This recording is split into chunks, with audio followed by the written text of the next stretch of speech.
عابد اس عبادت کو کرنے والے کو عابد کہا جاتا ہے. نماز عبادت ہے، نماز پڑھنے والے کو عابد کہا جاتا ہے، عبادت کرنے والا، عبادت بجا لانے والا. اور جس کے لیے عبادت کیا جاتا ہے وہ ہے معبود. لا الہ، نہیں ہے کوئی معبود جس کے آگے سر سجود ہو جایا کرے. نہیں ہے کوئی معبود جس کے آگے رکوع کیا جائے، جس کے آگے قیام کیا جائے، جس کی تسبیح و تحلیل بیان کیا جائے، جس کے لیے زبانی عبادتیں خاص ہو، جس کے لیے بدنی عبادتیں خاص ہو، جس کے لیے مالی عبادتیں خاص ہو. لا اللہ، اللہ وہ ہے. لا الہ، نہیں ہے کوئی معبود برحق الا ہو، اس اللہ کے علاوہ کوئی اور معبود برحق نہیں ہے. رسول اللہ صلی اللہ علیہ وسلم حضرات صحابہ کرام رضوان اللہ علیہم اجمعین کو تعلیم دیتے ہوئے، ان کی تربیت کرتے ہوئے، آپ کے اسلوب، آپ کے طریقہ دعوت یہ ہوا کرتے تھے. آپ علیہ السلام حضرات صحابہ کے آگے سوالات رکھتے تھے، آپ ان سے پوچھا کرتے تھے، آپ ان کے آگے کوسچن ریز کیا کرتے تھے. سیدنا ابی بن کعب رضی اللہ تعالی عنہ، یہ وہ صحابی رسول ہے صلی اللہ علیہ وسلم. پیارے پیغمبر علیہ السلام کو اللہ نے حکم دیا، اے محمد صلی اللہ علیہ وسلم، آپ قرآن مجید اپنے ساتھی جناب ابی بن کعب پر آپ پڑھ کر سنائیے. جناب ابی فرماتے ہیں اقرأ علیک وعلیک انزل، اے اللہ کے حبیب کا میں آپ پر قرآن پڑھو، قرآن آپ پر نازل ہوا ہے. پیارے پیغمبر فرمانے لگے ابی اللہ کا حکم ہے. ابی کہتے ہیں اللہ سمانی، کیا میرے رب نے میرے نام لیا ہے؟ یہ ابی ہے رضی اللہ عنہ.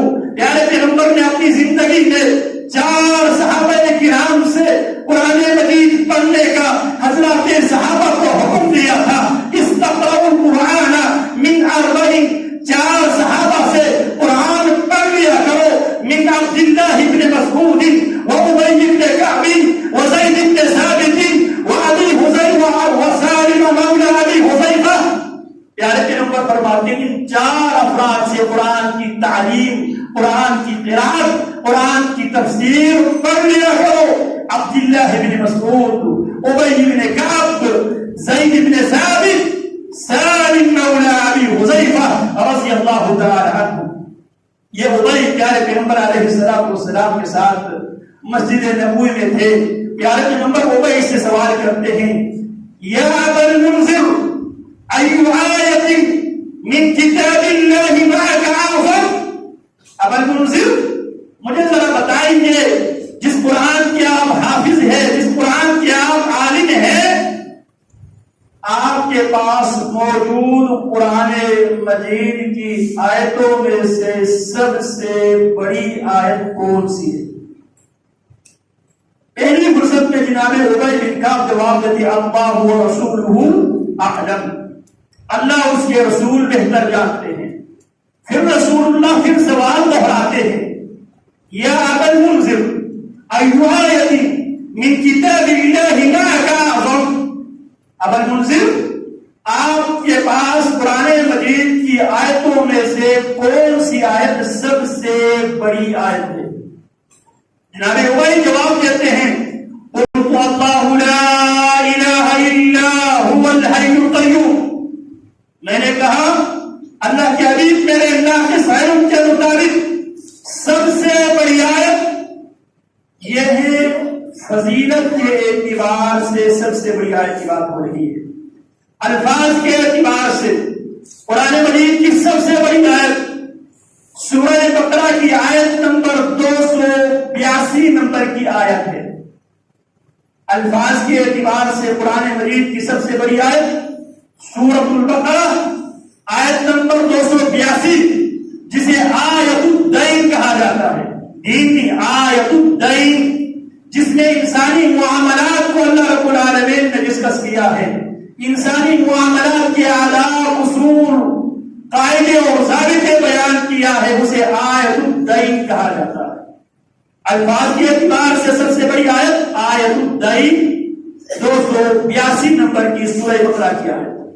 فضیلت کے اعتبار سے، مقام و مرتبہ کے اعتبار سے قرآن مجید کی سب سے بڑی آیت آیت الکرسی ہے۔ آیت الکرسی میں ایک دعویٰ ہے، اس ایک دعویٰ کے لیے 10 دلائل کے ساتھ اللہ رب العالمین نے اس ایک دعوے کو ثابت کیا ہے، اور اس دعویٰ کیا ہے؟ اللہ لا الہ الا ہوا، اللہ وہ ہے، اس کے علاوہ کوئی معبود ہے ہی نہیں ہے۔ اس کی معبود ہونے کی پہلی دلیل الحی، جو ہمیشہ سے زندہ ہے، ہمیشہ زندہ رہنے والی ذات ہے، جو بعد میں زندہ ہو جائے یا کچھ عرصے بعد اس کی زندگی ختم ہو جائے، فنا ہو جائے، وہ معبود بن نہیں سکتے، اس کے آگے ہاتھ پھیرایا نہیں جا سکتا، وہ مشکل کشا، حاجت روا، بگڑی بنانے والا بن نہیں سکتا، جس کی حیات بھی عارضی ہو اور جو پہلے موجود نہیں تھا بعد میں وجود میں آیا۔ ہر چیز موت کی آغوش سے آئی ہے اور موت ہی کی آغوش میں جائے گی۔ وَكُنْتُمْ أَمْوَاتًا فَأَحْيَاكُمْ كَيْفَ تَكْفُرُونَ لِلَّهِ، اس اللہ کے ساتھ کفر کرنے کی جسارت، ہمت کیسے ہوتی ہے، کیسے ہوتے ہیں تمہیں، جس اللہ نے تمہیں پیدا کیا۔ وَكُنْتُمْ أَمْوَاتًا، تم مردہ تھے، مردہ موت کی حالت میں پڑے ہوئے تھے۔ فَأَحْيَاكُمْ، اس اللہ نے تمہیں زندگی دی ہے۔ ثُمَّ يُمِيتُكُمْ، یہ زندگی بھی عارضی ہے، پھر وہ تمہیں موت دے گا۔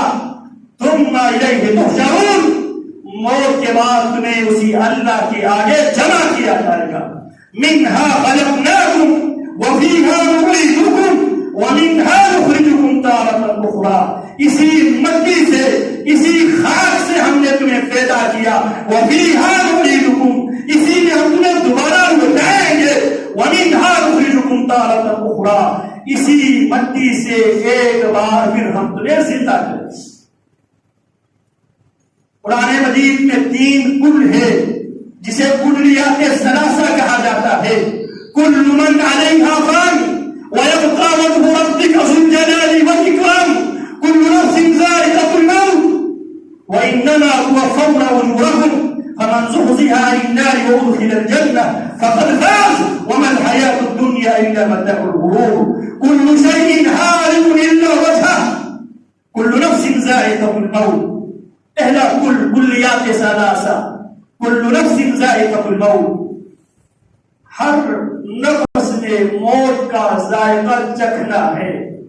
الموت قدر كل ناس شاربوها والقبر باب كل ناس داخلوها، موت ایک ایسا جام ہے جسے ہر انسان نے چکھنا ہے۔ والقبر باب كل ناس داخلوها، قبر ایک ایسا دروازہ ہے اس دروازے سے ہر آدمی نے داخل ہونا۔ کل من علیہا فان، جو کچھ بھی اس کائنات میں ہے سب نے فنا ہونا ہے، ختم ہو جانا ہے۔ وَيَبْقَى وَجْهُ رَبِّكَ ذُو الْجَلَالِ وَالْإِكْرَامِ، باقی رہنے والی ذات صرف رب العالمین ہی کی ذات۔ حضرات صحابہ کرام رضوان اللہ علیہم اجمعین کی سیرت ہمیں یہی سبق دیتی ہے۔ رسول اللہ صلی اللہ علیہ وسلم جب وہ دنیا سے رخصت کر گئے، حضرات صحابہ کرام پریشانی کی حالت میں تھے۔ حضرات صحابہ کرام رضوان اللہ علیہ اجمعین کو تسلی دیتے ہیں، امت کو سنبھالتے ہیں۔ انبیاء اور رسول کے بعد کائنات کے سب سے افضل ترین ہستی ہے۔ انبیاء اور رسول کے بعد کائنات کے سب سے عظیم ترین ہستی سیدنا ابوبکر رضی اللہ تعالی عنہ، امام بخاری رحمہ اللہ کے استاد امام علی بن مدنی رحمہ اللہ فرماتے ہیں لقد نصر اللہ الاسلام، اللہ رب العالمین نے اسلام کی مدد کی ہے بعلی بکر